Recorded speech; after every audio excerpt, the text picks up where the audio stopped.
সাক্ষাৎ গ্রহণ করাই লাগবে। আমার নবী ডেকে বলে, হে মালাকুল মউত, আর আসতে হবে না, যেহেতু তুমি আর একবার আসবা, এসে কষ্ট করার কোনো কারণ নাই, আজকে তুমি এসেছো, আমি নবী তোমারে অনুমতি দিলাম। মালাকুল মউত যখন অনুমতি পাইলেন নবীজি রূহটা বের করার জন্য বিশ্ব নবীর বুকের উপরে হাত দুইটা রেখে দিয়েছেন। মালাকুল মউত যখন নবীজির বুকের উপরে হাত রেখে দিয়েছে, আমার নবী কাঁদে, চোখের পানি ঝরে, মুক্তোর দানার বোতল দুই চোখ দিয়ে পানি ঝরা শুরু হয়ে গেল। আমার নবী কাঁদতে কাঁদতে বলে, মালাকুল মউত, সইতে পারি না, আমার অনেক কষ্ট হয় রে মালাকুল মউত, তাড়াতাড়ি আমার বুকের উপর থেকে হাতটা নামায় আনে। আমার ভাইয়েরা বিশ্ব নবী ডেকে বলেন, মালাকুল মউত, এই যদি হয় মৃত্যুর যন্ত্রণা আমার উম্মতেরা সহ্য করতে পারবে না, মৃত্যুর আগে উম্মতের কথা বলে না, কেমন নবী পাইছি, সুবহানাল্লাহ। মালাকুল মউত ডেকে বলেন, নবী বিশ্বাস করেন, আমার আল্লাহ আমাকে বারবার বলেছেন, হে মালাকুল মউত, জীবনে কোনোদিন আমি তোরে কিছুই বলি নাই, আজকে এমন একজন মানুষের রূহটা নিতে যাবি যেই মানুষটাকে আমি আল্লাহ বড় বেশি ভালোবাসি। খবরদার রে মালাকুল মউত, তোমার বন্ধুর যেন কষ্ট না হয়। বিশ্বাস করেন নবী, এই দুনিয়ার সব চাইতে কম কষ্ট দিয়া আপনার রূহটা আমি বের করার চেষ্টা করতেছি। আমার নবী বলে, মালাকুল মউত, এই যদি হয় দুনিয়ার সব চাইতে কম কষ্ট আমার উম্মতেরা সহ্য করতে পারবে না, কথা দে মালাকুল মউত, আমার উম্মতকে কষ্ট দিবি না। মালাকুল মউত ডেকে বলে, নবী, যারা আপনার রেখে যাওয়া আদর্শ মোতাবেক চলবে, আল্লাহর বিধান মোতাবেক চলবে, কথা দিলাম গো নবী, তাদের রূহটা বের করার সময় আমি ইহসান করব, দয়া করব। আমার ভাইয়েরা, যে কথা বলতে যাচ্ছিলাম বাজানে কবির মনোযোগ দিয়ে কথাগুলো শুনে যান। দ্বিতীয়বার যখন বিশ্ব নবীর বুকের উপরে হাত রেখে দিয়েছেন রূহটা বের করার জন্য, আমার নবী আবার কাঁদে আর ডেকে বলে, মালাকুল মউত, আজরাইল রে, আমি নবী সইতে পারি না, হাতটা নামায় আনে। দ্বিতীয়বার যখন হাত নামাইলেন আমার নবী বলে, মালাকুল মউত, আমার কাছে মনে হয় উহুদ পাহাড় আমার বুকের উপরে চেপে ধরা হয়েছে। নবীর কাছে যদি মৃত্যুর যন্ত্রণা এমন কঠিন কষ্টকর মনে হয়, আপনার আমার মৃত্যুর যন্ত্রণা কতটা ভয়ঙ্কর হতে পারে, কতটা কঠিন হতে পারে, একটু কি কল্পনা করা যায়? কথা বলেন না কেন? তৃতীয়বার যখন হাতটা রেখে দিয়েছেন, নবীজির রূহটা বের হয়ে যাচ্ছে, ওই সময় নবীজি কয়েকটি কথা বললেন, তার মধ্যে একটি বললেন, আমার উম্মতেরা, আসসালাত আসসালাত আসসালাত, নামাজ ছাইরো না, ও আমার উম্মতেরা, নামাজ ছাইরো না। নবীজির রূহটা বের হয়ে যাচ্ছে, ওই সময় উম্মতকে স্মরণ করে আমার নবী বললেন, আসসালাত আসসালাত, আমার উম্মতেরা, নামাজ নামাজ নামাজ নামাজ ছাইরো না। নবীজির জীবনের শেষ কথাটা কি আমরা আমল করতে পারবো? আজকের মাহফিল থেকে কারা কারা 5 ওয়াক্ত সালাত আদায় করবেন, 2 হাত তুলে আল্লাহকে দেখা।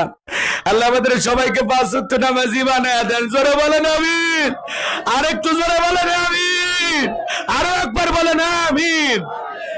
আমার ভাইয়েরা, দুনিয়া ক্ষণিকের, আল্লাহর ফরজ বিধান সালাত আমাদেরকে আদায় করতে হবে, কিন্তু এই সমাজে কিছু গোমরাহী মানুষ বের হয়েছে যারা মানুষকে ধোঁকা দিয়া নামাজ থেকে দূরে রাখতেছে। কথা বলে ঠিক কিনা? বিশেষ করে অনেক জায়গায় দেখবেন কিছু ভণ্ড পীরের আবির্ভাব ঘটে, এরা মাজার বানাইয়া ডুগি তবলা বাজাইয়া মানুষদেরকে কি যেন আশিকে রাসূলের কথা বইলা কাছে টানে, আবার দেখবেন মোমবাতি জ্বালায় রং বেরঙ্গের গান গায়ের, কয় পানির ভিতর জ্বললে বাতি ঝড় বাতাসে নেবে না, অমুক বাবার মুরিদ হইলে নামাজ রোজা লাগে না। যেই পীর সাহেব বলবে আমার মুরিদ হইলে নামাজ রোজা লাগবে না, এটা পীর না টাটকা শয়তান? জোরে বলেন ভাই। এই পৃথিবীর এমন কোন নবী রাসূল নাই যে নবী রাসূল সালাত আদায় করেনি। তাহলে নবীদের যদি নামাজ পড়া লাগে, আপনার পীর কি নবীদের চাইতে বড়? এক কথা কন নাকি আপনারা? এমনও ভণ্ড পীর আছে পেশাব করে পানিও নেয় না। কথা কর না কেন? যে শীত পড়ছে এক পীর সাহেব পেশাব করে পানি নেয় না। মুরিদ জিজ্ঞাসা করছে, বাবা পানি দিলেন না, ব্যাপারটা কি? তখন চুপ চুপ, তুমি কি ভুলে গেছো নবীর নাতি হোসাইন ফুরাত নদীর পানি পায়নি? নবীর পরিবার তারা পানি না পেয়ে শাহাদত বরণ করেছে, যেই পানি নবীর পরিবার পায়নি সেই পানি আমি এই জায়গায় ঠেকাতে পারবো না। ওই যে ঠান্ডা ঠেলায় ঠেকায় না, সেটা আর কয় না। মুরিদকে বুঝার লাগবে কি দিয়ে? ভণ্ডামি বুদ্ধি ওর মাথায় আছে। কথা কোন ঠিক কিনা? এই ভণ্ডদের কাছে যাবে না। ওরা বলে আলিফ লাম মিম, এগুলোর অর্থ পৃথিবীর কেউ জানে না, আমরা জানি। বলে গায়েবের ইলম আছে, আল্লাহ সারা দুনিয়ার কেউ গায়েব জানে না। যারা বলবে আমি গায়েব জানি, ওরা একটা অন্ধকার রুমের ভিতরে নিয়ে যাবেন, আচ্ছা তারা পিটাবেন আর বলবেন এটা গায়েবী মান। কারো কাছে বলবি না, বললে ধ্বংস হয়ে যাবে। কথা বলে ঠিক কিনা? ভাই পীর মুরিদি ভালো, আল্লাহওয়ালাদের সফর সঙ্গী হবেন, আল্লাহওয়ালাদের সহবতে যাবেন। আল্লাহ বলেন ওয়াকুনু মা সাদিকিন, তোমরা সত্যবাদীদের সঙ্গী হও। পীর ছিল শাহজালাল, খানকাই বীর, রাজপথে বীর, নারাই তাকবীর হুঙ্কার দিয়েছে, গৌর গোবিন্দ পালাইতে বাধ্য হয়েছে। কথা বলেন না? পীর ছিল শাহজালাল, শাহপরান, শাহ মাকদুম, বাইজিদ বোস্তামি, আব্দুল কাদের জিলানী, বড় বড় আল্লাহওয়ালারা ছিল যারা এই দেশের মানুষদেরকে ধরে ধরে ইসলাম শিখাইছে। কথা বলে না কেন? আর এখন পীরের কাছে গেলে ইসলাম না, বিড়ি খাওয়ায় মুরিদ দেয়, নাম দেশে বিড়ি বাবা।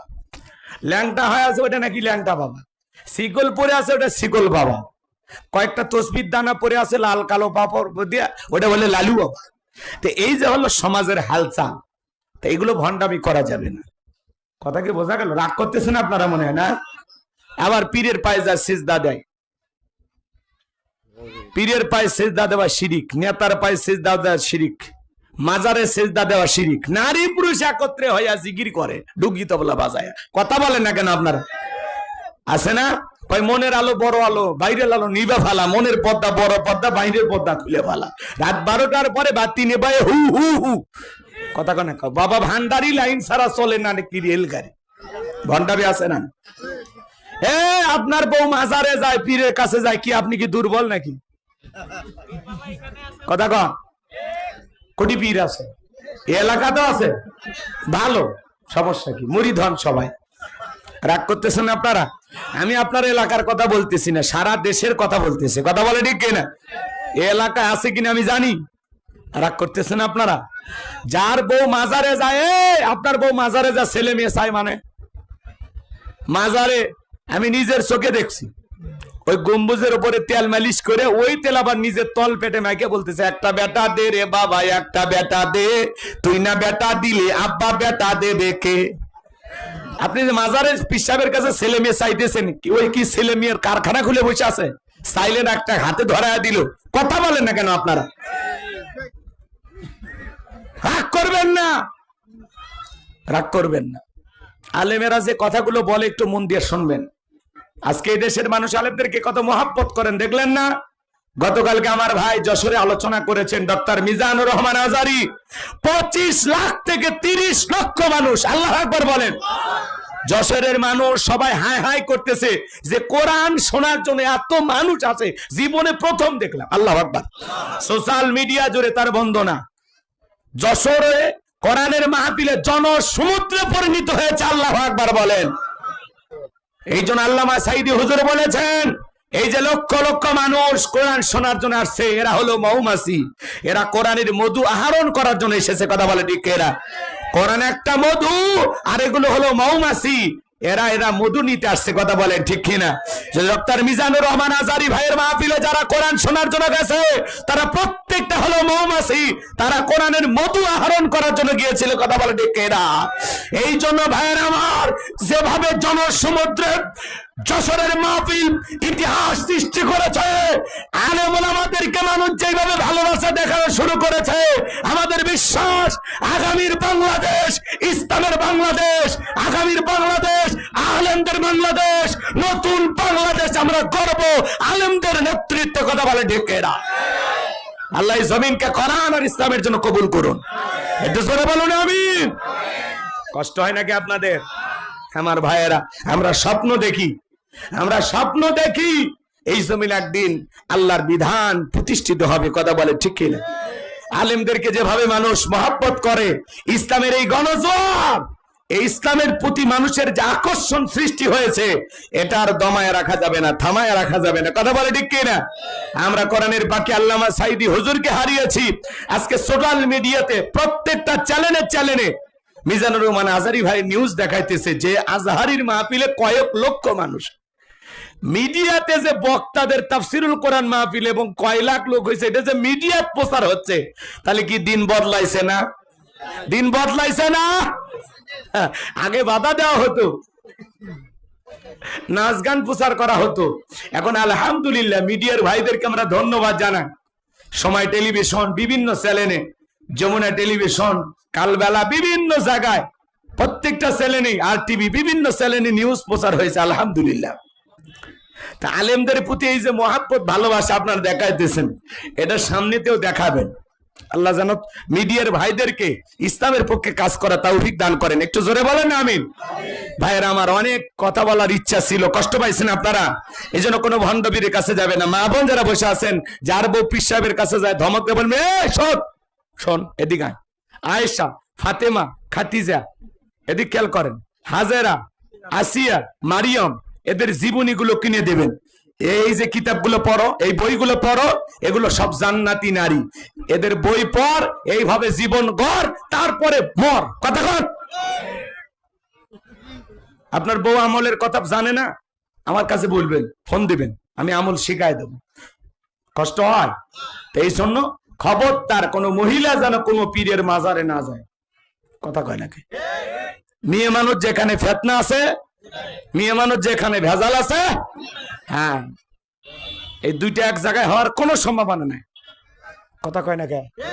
আল্লাহ যেন আমার মা বোনদের হেদায়েত দান করেন। জোরে বলো না আমিন। হ্যাঁ আমার ভাইয়েরা, তো আমি আরো কথা বলতে চাইছিলাম, হযরত আলীর কথাটা 1 মিনিটে বলে দিয়ে যাই, ওই দিকে আর কথা না বাড়ায়, এদিক খেয়াল কর। হযরত আলী বলতেছে, তোর সাহস থাকলে দাগটা পার হয়ে দেখা, আয় আয়। এই অবস্থায় এদিক খেয়াল করেন, আমর তাকায় আছে, হযরত আলী আমরের চেহারার দিকে তাকায় আছে। আমরের কাঁধে থাকা তরবারি আল্লাহ কাঠের তক্তা বানাইছে, ওটা তরবারি নাই, দেখা যায় কি তক্তা। সুবহানাল্লাহ কর। এই কাঠের তক্তা আল্লাহ বানায় দিয়েছে। এইবার আমর 1 পা 2 পা আস্তে আস্তে আস্তে আস্তে যখন ওই দাঁত বরাবর পা রাখছে, হযরত আলী কাঁধে খালি তরবারি ঠেকাইছে। তরবারি ঠেকাইতে দেরি, আল্লাহ তাআলা আমরের দেহ থেকে কাল্লাটা আলাদা করতে দেরি করে নাই। বলেন আল্লাহু আকবার। আরেকটু জোরে বলেন আল্লাহু আকবার। হযরত আলী এক দৌড়ে রাসূলের কাছে যা বলে, নবী আমি মারিনি। আমার নবী বলে, চুপ করো, চুপ, কাউরে বইল না। এই জায়গায় ঘটনা আছে, কিন্তু ওইদিকে যাওয়া যাবে না। হযরত আলী খালি কাঁধের তরবারি ঠেকাইছে, কিন্তু কাল্লা ফেলে দিছেন তিনি কে? জোরে বলেন। এটা আল্লাহর কুদরত থেকে পড়ে গেছে। কথা কোন ঠিক কিনা? আপনার কাজ হলো সাহস নিয়ে এগিয়ে যাওয়ার, আপনাকে বিজয় দেওয়ার মালিক কে? আমার আল্লাহ ডেকে বলে, আমার নাম আল্লাহ, যারা দিতে চায় আমার এবং আমার রাসূলের সাথে পাল্লা, আমি রাখবো না তাদের ঘাড়ের কাল্লা। চিৎকারে মেরে বলুন সুবহানাল্লাহ। আল্লাহর সাথে পাল্লা দিয়া কোনো জালেম টিকে থাকতে পারে না। কথা বলেন ঠিক কিনা? এই জন্য মনে রাখবেন, ইসলামের বিজয় আনার জন্য বেশি মানুষের প্রয়োজন হয় না। বদরের প্রান্তরে 313 জন সাহাবীর মাধ্যমে আল্লাহ পাক যেরকম মুসলমানদের প্রথম বিজয় দিয়েছেন, সংখ্যা দরকার নাই।